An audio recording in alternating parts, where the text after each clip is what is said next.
बांगलादेशमध्ये आज जी अराजकता माजलेली आहे, तर ही अराजकता त्वरित थांबली पाहिजे. हिंदूंवर होणारे अत्याचार त्वरित थांबले पाहिजे, अन्यथा आम्हाला हिंदूंच्या रक्षणासाठी पुढे सरसावे लागेल.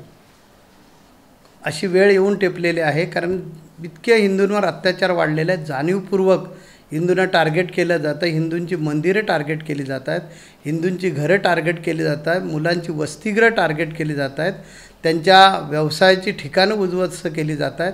आणि हेतू पुरस्कार शोधून हिंदूंना, जसं एखाद्या प्रसंगामध्ये शोधून एखाद्याला टार्गेट करून मारलं जातं, तसं हिंदूंना मारलं जातं आहे. त्याच्यामध्ये परकीय शक्तींचा हात आहे. ज्या हिंदूंच्या विरोधी असणाऱ्या ज्या एजन्सी आहेत त्यांचा हात आहे, आणि हिंदूंना जाणीवपूर्वक संपून टाकलं जातं. माझी घोषणा आहे, हिंदू धर्म खतरे में आहे, आणि त्याचं प्रत्यंतर आज दिसून येतं आहे, आणि त्यामुळे प्रचंड पीडा होते. आणि यासाठी ही आज पत्रकार परिषद आम्ही घेतलेली आहे. आणि याच्यातून संपूर्ण आंतरराष्ट्रीय समुदायाला आम्ही एक इशारा देऊ इच्छितो आहे की जर आपण बांगलादेशमध्ये शांतता प्रस्थापित होण्यासाठी प्रयत्न केले नाहीत आणि हिंदूंचं अशाच प्रकारे जर संहार होत राहिला, तर हिंदूंच्या रक्षणासाठी पुढे सरसावं लागेल. आणि मग त्याचे जे परिणाम होतील जगामध्ये ते विचार नंतर करावा लागेल त्याचा. म्हणून हिंदूंच्या रक्षणासाठी सर्वांनी पुढे आलं पाहिजे. हिंदू हा मुळात सहिष्णुवादी आहे, म्हणून तो पूर्ण जगातून नष्ट झालेला आहे. भारतामध्ये सुद्धा भारत एक हिंदू राष्ट्र आहे असं आपण म्हणतो, पण इथे सुद्धा अल्पसंख्याकांसारखं काही दिवसानंतर, म्हणजे पूर्वी जीवन जगावं लागत होतं, मध्यंतरी आता दिवस चांगले आले होते, काही दिवसानंतर परत तीच परिस्थिती येणार आहे हिंदूंवर. त्या हिंदूंनी याच्यातून जागृत झालं पाहिजे. आज जो बांगलादेशचा प्रसंग आहे, या बांगलादेशच्या प्रसंगामध्ये असं आढळून येतं आहे की जाणून बुजून हे सगळं चाललेलं आहे. वाद आहे, वेगळ्या प्रकारचा वाद चालला. 1981 साली ज्यावेळेला बांगलादेश वेगळा झाला आणि त्यावेळी जे त्या युद्धामध्ये सहभागी झालेले लोक होते त्यांना त्यांच्या नातेवाईकांचे आरक्षण होतं. हा आरक्षणाचा मुद्दा आहे, त्यांच्या अंतर्गत देशाचा मुद्दा आहे. आणि त्या आरक्षणामध्ये 30% आरक्षण द्यायचं ठरलं. त्याच्यानंतर मग पुन्हा उठाव झाला, विरोधकांनी उठाव केला वगैरे वगैरे, आणि त्याच्यातून मग नंतर ते आरक्षण गेलं. मग परत उठाव झाल्यानंतर सुप्रीम कोर्टाने त्यांना आरक्षण 30% पुन्हा रिस्टोर केलं. पुन्हा उठाव झाल्यानंतर पुन्हा ते आरक्षण 5%वर आणलं, आणि त्याच्यातून हा प्रसंग त्यांचा उद्भवलेला आहे. त्यांच्या देशांचा अंतर्गत प्रश्न आहे. परंतु ह्याच्यामध्ये हिंदूंनाच का टार्गेट केलं जातं, हिंदूंनाच संपवलं का जातं, हिंदूंचीच मंदिरं का, हिंदूंचीच वसतिगृह का. कालचा जो प्रसंग आहे हा हृदयद्रावक प्रसंग होता की त्या वसतिगृहाच्या मुलांवर जे हल्ला झाला आणि त्याच्यातून ते लोंबकळत असणाऱ्या मुलावर जे प्रसंग दिसला किंवा TV चॅनलच्या माध्यमातून जे दिसलं ते अत्यंत हृदयद्रावक आहे. आणि म्हणून धर्मगुरू या नात्यानं आम्हाला असं वाटायला लागलेलं आहे की आता हिंदूंनी पुढे सरसावलं पाहिजे का, आंतरराष्ट्रीय समुदाय मूग गिळून बसणार आहे का, आंतरराष्ट्रीय समुदाय मानवतेच्या गप्पा मारतो, मानवतेसाठी प्रयत्न करतो, तर ही मानवता नाही का, हिंदू हा माणूस नाही आहे का, हिंदू वाचणं गरजेचं आहे असं वाटत नाही का. जगामध्ये जर शांतता हवे, जगामध्ये सगळा समुदाय शांततेनं गुण्यागोविंदानं प्रेमानं जर राहायला पाहिजे असेल, तर हिंदूंसाठी प्रयत्न का केले जात नाहीत.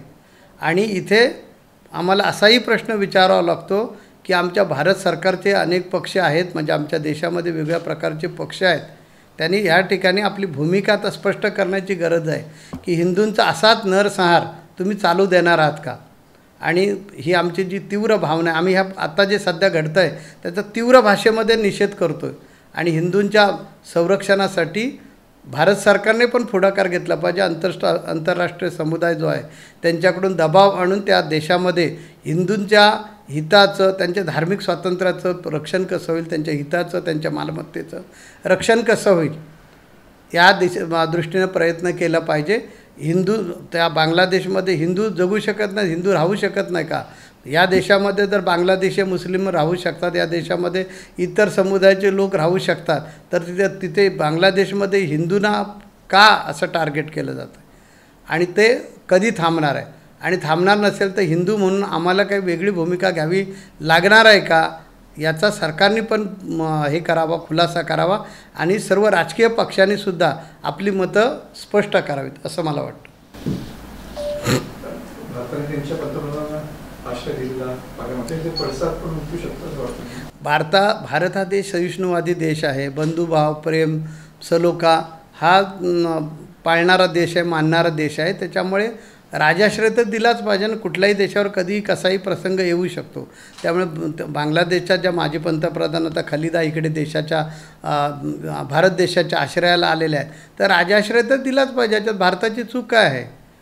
उद्या पाकिस्तानमध्ये जर असा प्रसंग झाला तर पाकिस्तानचे पंतप्रधान पळून जर या देशात आले तर आमचा देश हा सहिष्णुवाद आहे आणि आमच्या देशामध्ये सहिष्णुवाद असल्यामुळेच बांगलादेशच्या मुसलमानांचं फावलेलं आहे. आणि बांगलादेशमध्ये जबरदस्तीनं हिंदूंना कन्वर्ट केलं जातं आहे, हिंदूंचं मुस्लिमीकरण केलं जातं आहे. असे कितीतरी प्रसंग आहेत बांगलादेशमध्ये घडलेले की हिंदूंवर प्रचंड प्रमाणामध्ये अत्याचार चाललेले आहेत. ती आमची संस्कृती नाही. आमची वैदिक सनातन संस्कृती जी आहे ती वैदिक संस्कृती विश्वबंधुत्व मानणारी आहे. आणि त्यामुळे आमच्या भारताच्या नरेंद्र मोदींनी जो राजाश्रय दिला आहे त्यांचं आम्ही स्वागत करतो. यामागे कोणत्या देशाचा हात असू शकतो? याच्यामध्ये पाकिस्तानचा हात तर सरळ सरळ दिसतोय. पाकिस्तानचा सरळ सरळ हात दिसतोय. आणि त्यांची इस्लामी जमात जी संघटना आहे वगैरे, त्यानंतर जियांची जी संघटना आहे, या संघटनांनी हिंदू धर्मीय लोकांना टार्गेट केलेलं आहे. आणि त्यांना जाणूनबुजून हिंदू समाज या परिस्थितीचा फायदा घेऊन बांगलादेशमधून हुसकावून लावायचा आहे, घालवायचा आहे. ज्यावेळी भारत पाकिस्तान युद्ध झालं त्यावेळेला फाळणी झाली, त्यावेळेला जसा प्रकार केला की ट्रेनच्या ट्रेन भरून हिंदूंची महिलांवर अत्याचार करून त्यांची स्तनं कापून त्यांचे अवयव कापून पाठवून द्यायचे आणि हिंदूंवर अत्याचार करायचे. तोच प्रकार इथे आता सुरू होईल असं मला वाटतं. आणि म्हणून हिंदूंनी ताबडतोब जागृत होणं गरजेचं आहे. पाकिस्तानचा जिवंत इतिहास डोळ्यासमोर धरला पाहिजे. हेच बांगलादेशमध्ये पुढे घडेल असं मला वाटतं. आपण भारतातल्या तरुण तरुणीचं बघितलं, बहुतांश तरुण तरुणी पाश्चिमात्य संस्कृतीचा अनुकरण करताना दिसतात. त्यांना काय सांगाल? पाश्चिमात्य संस्कृतीचं हे अंधानुकरण आहे. पाश्चिमात्य संस्कृतीमध्ये जे राहून आलेले आहेत त्यांना माहिती आहे की तिथलं जीवन उद्ध्वस्त झालेलं आहे.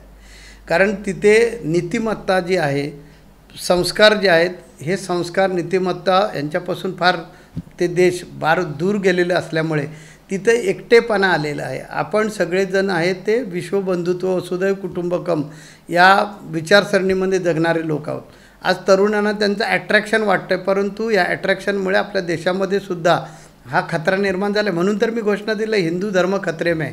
आणि मी माझ्या माध्यमातून युवा पिढीला हा संदेश देऊ इच्छितो आहे की आपली जी संस्कृती महान संस्कृती आहे, म्हणजे वैदिक सनातन संस्कृती, हिला अंतच नाही. आणि हिचे जे संस्कार आहेत, जो देश स्वीकारेल तो देश नक्की या विश्वामध्ये टिकून राहील, जगेल.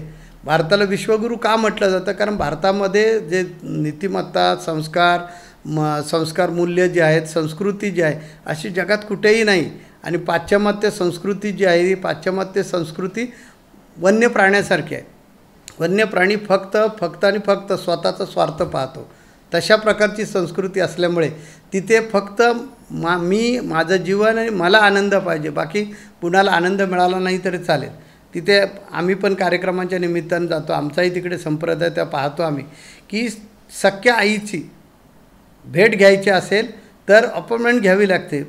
अगोदर विचारावं लागतं की मी तुझ्याकडे येऊ का, कारण तिचा दुसरा नवरा असतो आणि हा मुलगा किंवा ही मुलगी पहिल्या नवऱ्याची असते. तर विचारावं लागतं.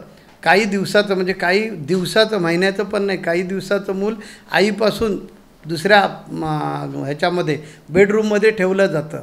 आपल्याकडे इतकं मूल मोठं जरी झालं, आता जवळजवळ 17-18 वर्षाचं मूल झालं तरी आम्ही त्याला आपला करून सांभाळत असतो. आणि तिथे तर इतकी विचित्र परिस्थिती आहे, आम्ही डोळ्याने पाहतो आहे. कारण तिथे आपला हिंदू समाज असल्यामुळे आम्ही वेळोवेळी परदेशामध्ये जात असतो तिथे संप्रदायाच्या माध्यमातून. तेव्हा ही जी पाश्चिमात्य संस्कृती म्हणजे काय ती जवळून पाहिले, जवळून अभ्यास केलेला आहे. म्हणून या माध्यमातून आपल्याला सांगू इच्छितो आम्ही की या पाश्चिमात्य संस्कृतीपासून दूर राहणे तर विनाश हा ठरलेला आहे. भविष्यामध्ये बांगलादेशाची जशी परिस्थिती आहे तशी भविष्यामध्ये भारतामध्ये येऊ शकते का? हो, नक्की येणार. कारण भारतामध्ये सुद्धा हिंदू खतऱ्यामध्ये आलेला आहे, म्हणजे मुळात आहेच. कारण भारतातील मुसलमानांची संख्या झपाट्यानं वाढत चाललेली आहे. आणि मुस्लिम देश जगामध्ये भरपूर आहेत देश. हिंदूंचं एकही राष्ट्र नाही, जे नेपाळ होतं ते सुद्धा आता राष्ट्र राहिलेलं नाही. मग हिंदूंची बाजू घेणार कोण? आज जर इथे बांगलादेशमध्ये अन्य समुदायाचे लोक असते, हिंदू धर्मात सोडून अन्य समुदायाचे लोक असते, तर आंतरराष्ट्रीय दबाव ताबडतोब आला असता. इस्रायलमध्ये जो प्रसंग घडला आहे, अमेरिकेनं का बाजू घेतली त्यांची? कारण त्या ज्यू लोकांनाचं समर्थन केलं पाहिजे अमेरिकेला असं वाटतं, म्हणून अमेरिकेने त्याच्यात भाग घेतलेला आहे. तसं भारत देशामध्ये जर प्रसंग आला तर भारत देशातील हिंदूंचे अत्यंत अत्यंत अत्यंत हाल होतील, असं माझं स्पष्ट मत आहे. महाराज, तुम्ही आता असं म्हटलं की हिंदू खतऱ्यामध्ये, राज्यातलं सरकार हे हिंदुत्ववादी विचारांचं आहे, केंद्रातलं सरकार हे हिंदुत्ववादी विचारांचं आहे. असं असताना जर का देशातलं हिंदू खतऱ्यामध्ये असेल तर हे राज्यकर्त्यांचं अपयश आहे का? नक्की आहे राज्यकर्त्यांचं अपयश. 2014 पूर्वी हिंदूंची इतकी केविलवाणी परिस्थिती होती, कुठलाही कार्यक्रम आला की प्रसारमाध्यमांमध्ये एखादा एपिसोड लावला जायचा आणि तो आमचा सण असेल, ते आमचं व्रत असेल, ते आमचं वैकल्य असेल, आमचे उपवास तापास असतील, आमच्या प्रथा परंपरा रूढी असतील, त्या कशा बुरसटलेल्या आहेत असं दाखवलं जायचं. वास्तविक अध्यात्म आणि विज्ञान याची सांगड घालून जगणं गरजेचं आहे. अध्यात्मामध्ये जे विज्ञान आहे ते विज्ञान मानवतेकडे घेऊन जातं आणि त्यामुळे आम्ही वृक्षांवर प्रेम करणारे लोक आहोत. वृक्षांमध्ये अयम ब्रह्म म्हटलेलं आहे आमच्या वेदांनी, तत्वमसी सांगितलेलं आहे आमच्या वेदांनी. तर ही जी आमच्या वेदांनी सांगितलेलं आहे ती शिकवण काय सांगितलं की संपूर्ण चराचरामध्ये प्रत्येक जीवामध्ये चैतन्य आहे असं शिकवणारा आमचा हा धर्म आहे. आणि असा हा धर्म लोप पावत चाललेला आहे. त्यावेळी 2014 पूर्वी फार या देशामध्ये हिंदूंची परिस्थिती विचित्र झाली होती, म्हणून मला वाटतं सरकार पलटलं गेलं आणि हिंदू पुरस्कृत सरकार आलेलं आहे. आणि ज्या पद्धतीने हिंदूंच्या रक्षणाची काळजी घेतली पाहिजे, मला वाटत नाही की ज्या पद्धतीने हिंदूंच्या रक्षणाची काळजी घेतली पाहिजे तशी आता हल्ली 7-8 महिन्यामध्ये परिस्थिती बदलत चाललेली आहे. परत एक म्हटलं तुम्ही की हिंदू धर्म सहिष्णू आहे आणि सहिष्णुता ही हिंदू धर्माचा मूळ गाव आहे असं आपण म्हटलं तर वावगं ठरणार नाही. बरोबर. त्याच वेळेला जर का बांगलादेशमध्ये जे काही अत्याचार सुरू आहेत ते जर थांबले नाही तर हिंदूंना पुढे सरसावावं लागेल असं तुमचं म्हणणं आहे. म्हणजे भारतातला हिंदू नेमकी काय स्टेप घेईल किंवा त्याने काय स्टेप घेतली पाहिजे? कसं आहे बघा, सहिष्णुता म्हणजे लाचारी नाही आहे, हे पहिलं आपण लक्षात ठेवलं पाहिजे. आमच्या जगद्गुरू तुकोबारायने सांगितलं, देऊ तरी कासोची लंगोटी नाही तर नाटाळाच्या कपाळे हानुकाठी.